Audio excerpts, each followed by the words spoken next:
Southeast presidential aspirants from the People's Democratic Party are asking other geopolitical zones to be fair to them by supporting their zone for the 2023 presidency. At a closed-door meeting in Abuja, the aspirants agreed to work together in the interest of Nigeria, the PDP, and the Southeast zone. Those in attendance include former Anambra State Governor Peter Obi, former Secretary to the Government of the Federation, Senator Ayim, Sam Onwabua, an industrialist and businessman, and an American-based medical doctor, NWACHUKWU Anakwenze. Briefing newsmen after the meeting, Ayim says they have resolved to work as a team. Agreed to work together as a team. We will work together to ensure that a Southeasterner emerge as PDP flag bearer for 2023 presidential election. We intend to consult with other zones on this issue, and it is based on fairness and equity. In doing so, it is important to note that we have always supported other zones, and we now expect them to reciprocate. All right. To discuss this alliance and other issues in the opposition People's Democratic Party, we're now being joined by NWACHUKWU Anakwenze, one of the presidential aspirants of the PDP from the Southeast. Thanks very much for joining us on Newsnight. Thank you very much. Will I, not sound too fastidious to say that you're a diasporan, seeking Nigeria's highest office? I was sent by diasporans to come and represent Nigeria. They want things working well here like it works in Europe and America. I was sent to change things because we have everything it takes to be a world power. We are changing ourselves with poor leadership. Everything God have given, God have endowed us with everything. There's nothing you don't have. Yam, cocoyam, rice, beans, corn, pineapple, banana, you have it. You have coal, iron, gold, timber, lead, diamond. God gave you endowed in so much mineral resources. All you need is a brilliant leader that can make us a world power. We should be competing with the top 10 countries.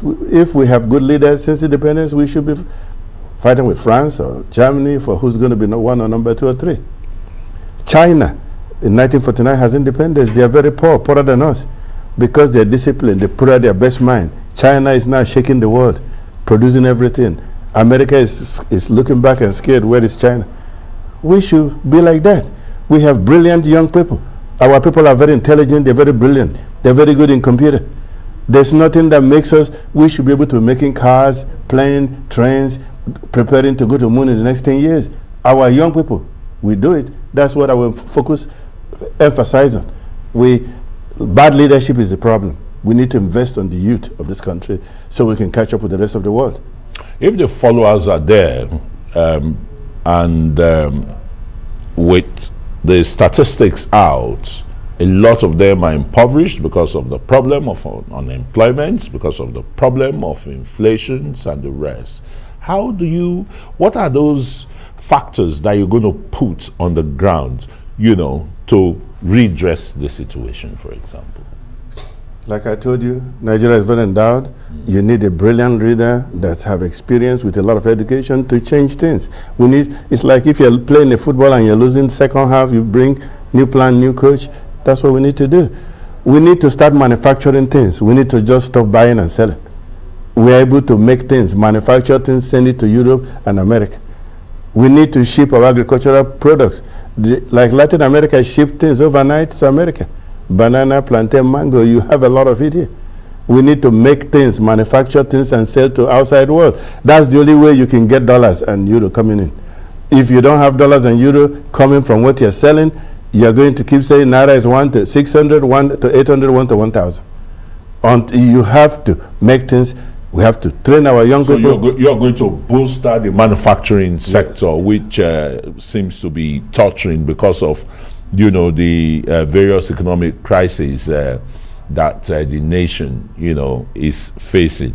But let's look at insecurity. You're from Anambra State, and your state is, high on the list of one of the most insecure states in the country. How are you going to address insecurity generally in Nigeria with bandits, terrorists, Islamist organization? Now, there is an Islamist group, a policy think tank that said Nigeria has overtaken Iraq in Islamic IS attacks in Nigeria. I disagree that our state is on top. Our place, Anambra, is very safe. We can do anything around the clock. We don't have all these with dangers. The burning of local government headquarters and police stations, killing of what do you call them, road safety officials and other security agents. Do you call that a safe state or safe haven for criminals? The general people are have peace. That's what I'm trying to say. Some people might be attacking the police, and that because they have grievance against the government, because they feel marginalized, they feel mistreated. But overall, we're safe.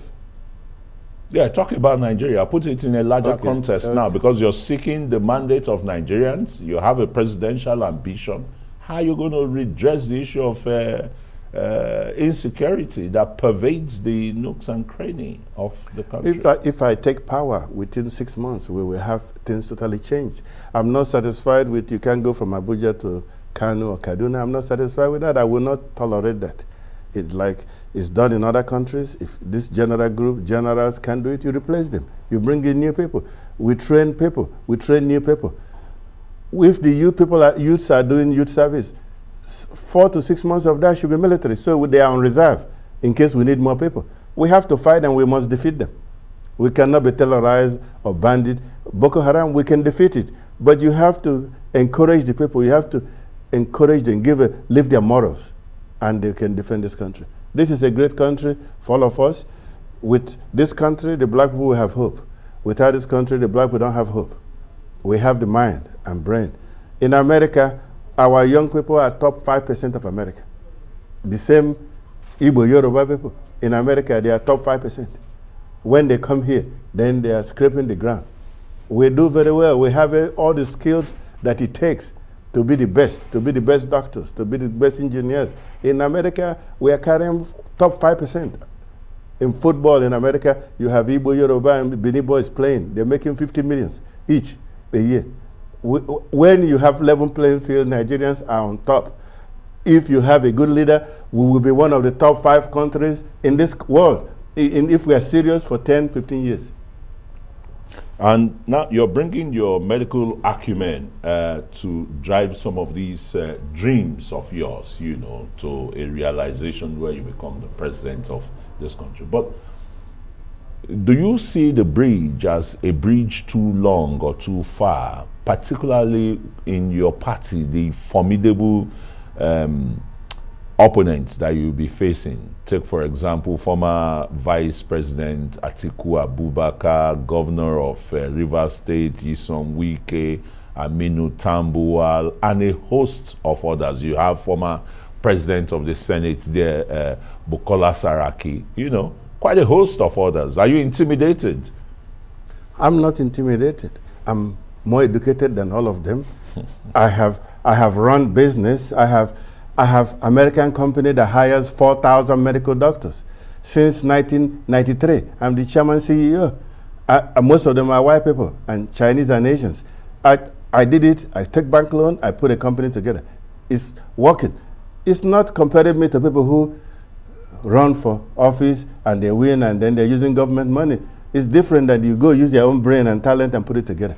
Nigeria needs somebody that can think and change things around. But in Nigeria, it costs a lot of money to, be in politics. Like, how much did your nomination form cost? About 40 to 50 million or so. Yes. So you say that it's not a tea party.